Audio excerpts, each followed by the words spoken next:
when did you realize you want to be an actor, and how did you become an actor? That's an interesting one. It came quite late. It was back in high school. Right. I was around 15, 16 when I was just bored out of my mind, obviously.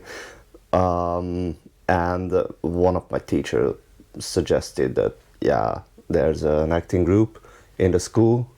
Why don't we go there and try ourselves? So we went there, and it was good. Enjoyed it. Enjoyed the company. It was all about the community at the start.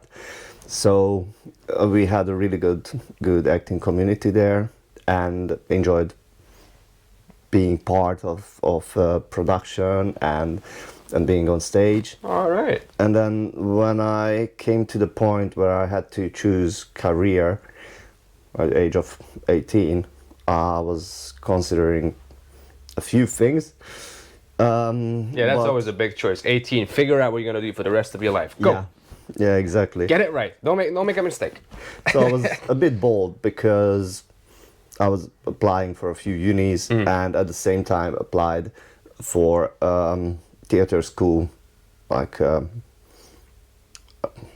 wasn't a university. It was back in Szeged. It was an official studio back at the time, right, for the National Theatre of Szeged.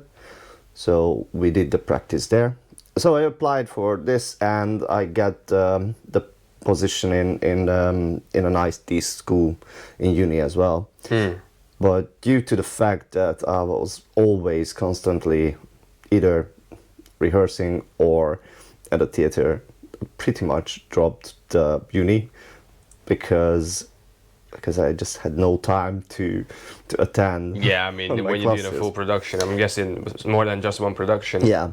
You don't have time for anything else. So technically, funny enough, nowadays I'm working as an IT professional, working as a software tester. So life works out in crazy ways. Just switched. So nowadays I'm spending more time on the IT what I dropped back when I was young. So listen, you took the world by the balls and you said, I'm gonna try it, and it's not over yet. Yeah. You're still doing acting. We met working together, so I think this can still go on. This is a long love story. It's a lifelong love story, so it doesn't have to end just yet. If you've been an actor, you're always gonna be an actor. Yeah, there's no escape for sure. It's hard. Yeah, I don't imagine myself giving up on it completely. No, it's just too much fun. Yeah, it's part of my life. I used to be a professional back in Hungary, so that's kind of different. So now I only have time to do acting. And how did the thought of becoming an actor, how did you decide to, okay, I'm going to try to do this professionally? Because it's not something that's really encouraged back home. Actually, if you're in the right crowd, once you have an acting teacher, they'll be like, oh, you should do this. You could completely go for it. But parents don't normally go nah. Yeah, I don't go on stage. Go do that. That'll be good for you. No, that's pretty much. Haven't really received any push or encouragement. It was due to the fact that basically I started the IT school and I tried to keep my position there. Right. Because, parents always says you need a proper job. Of course. You need multiple options. Okay, if the acting plays out well, you're good. But what if it's not? Yeah, I was like, okay, I can see the argument for it, but yeah, but that's just not how I ended up. So basically, my main motivation to become an actor was quite internal. Didn't really care about fame or money in this sense. I just wanted to kind of learn more about myself and try new characters and become someone else. Yeah, no, I agree with that because I think my sort of main motivation growing up was I want to do this for others, for a long time, and then I've been reframing that because you have to have something for yourself. It can't be all for others, because then it's like you're dependent on others' validation. Basically, I just realized, I have this great, like, fantastic joy from, expressing myself, and through the filter of different plays and characters I get to sort of behave as. And it just became like, I just felt this thing like, this is something I want to do for the rest of my life. And yeah, that it was just this feeling, and I still have it to this day, and I go back to it, on a regular basis. And that was that. And funnily enough, I was going to become a software engineer myself. That was the plan. So I was like, my dad was very much like, go where the money is. You got brains. That's what I've been told. Like, I was a pretty good student in my, school days and high school days. And just, that'll pay you well. Go do it. And I do love discovering stuff. But I remember having this massive crisis at like age 18 last summer, holidays, of like, I don't want to spend the rest of my life in front of a computer. No. Like, I like it, but no. So, yeah, I ended up completely doing a 180, and here I am. Respect. But it's that kind of thing of like, very much set up for a different path, and believing in that path, and I was 100% I was going to go for that. And, like, I made plans, and there was a pathway all sort of strategized. And then just going, nah. No, my drive is not that strong as it used to be, and I believe the main reason why it was because, sorry, that's the water bottle. So, also, theater was some kind of therapy for me, right? In this sense, yeah. It was like, I used to say that. When somebody asked me, okay, why do you do acting? Said, at least on the stage I can be honest, which is a strong statement if you really consider it. It's like, really? Can't you in real life? I was gonna say, but how much lying do you do on a daily basis? No, it's not about lying. It's about expressing yourself. It's about freely, emotional honesty. Yeah, and vulnerability, and I kind of achieved what I wanted, so my drive is shifted. So now, because back in early 80s, 20s, in my early 20s, I didn't really care about what I enjoyed clapping. I enjoyed if they give me a compliment. Okay, I did. I mean, it's not gonna hurt. But it's not gonna hurt. But my main objective wasn't to entertain the audience. It was all about me doing well on stage and expressing myself.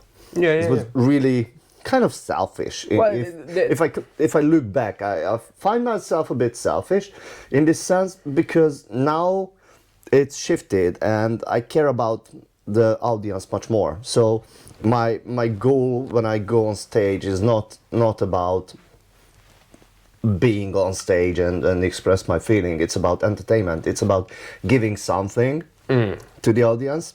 So I don't know how it's affected my acting, because it's like a long time. The time scale is, when you start gaining weight, you don't realize it until you look at the mirror like, oh, wow, actually measure yourself. Yeah. And then it takes a while even to realize, okay, I changed in this sense.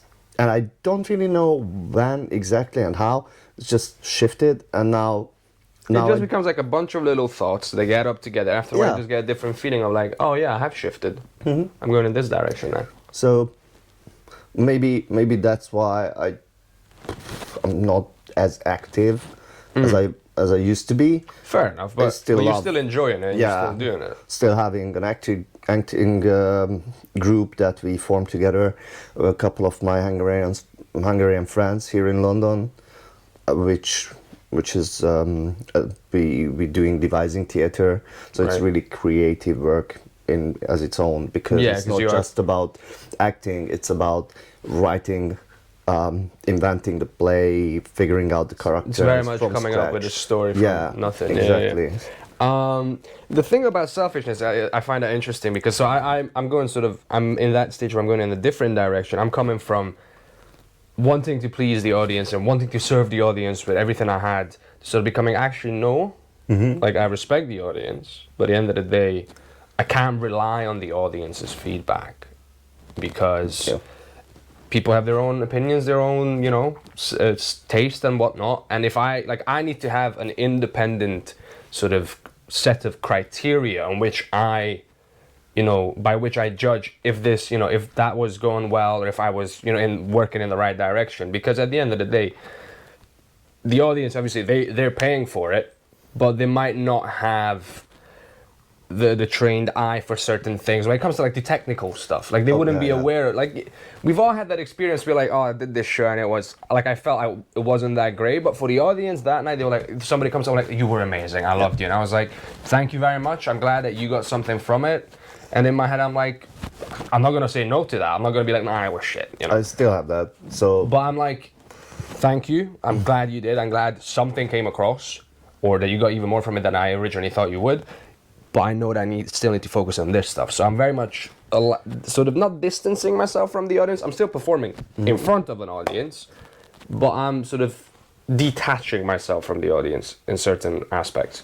Yeah, and that's kind of needed to develop yourself, and it's a good ability to have to kind of know what you did on stage and analyze yourself, because you can progress, you can adapt your experiences and rethink and improve your performance at the same time. Absolutely, and that doesn't mean I don't have people that I go and ask, what do you think about this and that, because sometimes we get in our own heads and it's hard to to see objectively what was happening because you're like so caught up, and then your insecurities kick in, and then you start second guessing stuff. So I absolutely have people that I'd be like, what did you see there? What do you think?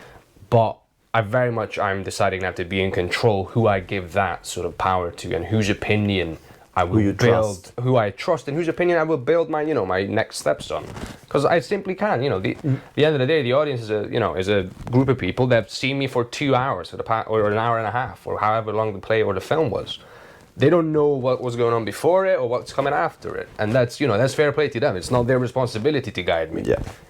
So I think it's been weird. For me, it's been very sort of uncomfortable in certain ways because it's new, and a lot of my identity and was around this. How do I make other people feel? And now, sort of detaching myself from that more and more, it's like it feels good. It feels very relaxing in many ways, but it also feels new and weird and like, okay, but where do I get, my validation from now? I still need it. So it's the relationship between artists and their audience is always a tricky one. But I'm learning from some of the best. Like I was listening to a guy from Metallica, and he's like, we just decided to create songs that we wanted to hear on the radio. Oh. And I was like, I can't argue with that. You did what you wanted. And guess what? People resonated with it. Yeah, probably that's the way to go, actually. So you create something that you can relate to, of course, because that's the easiest way to create any kind of art. Yeah, because at the end of the day, you still need to pick. If you're going to say, I'm going to create for other people, who are you creating for? At the end of the day, art itself always includes some kind of self expression or projection. Yeah, it's like any kind of art. If a painting, if you see a portrait, it's probably something in between the actual model and the artist. Yeah, you can recognize the artist. There's an input from what they saw and what they added to their own. It's not just a photo. It's not a photo taken. It's you're seeing through the eye of the person. Exactly, and you always project yourself in it. Without even realizing it. So might as well do it consciously automatic. And do it well. Yeah. Even if you perform another character, you're still building up that character based on your experience, based on your own emotions and understanding. Yeah, you cannot. If you're trying to make up a character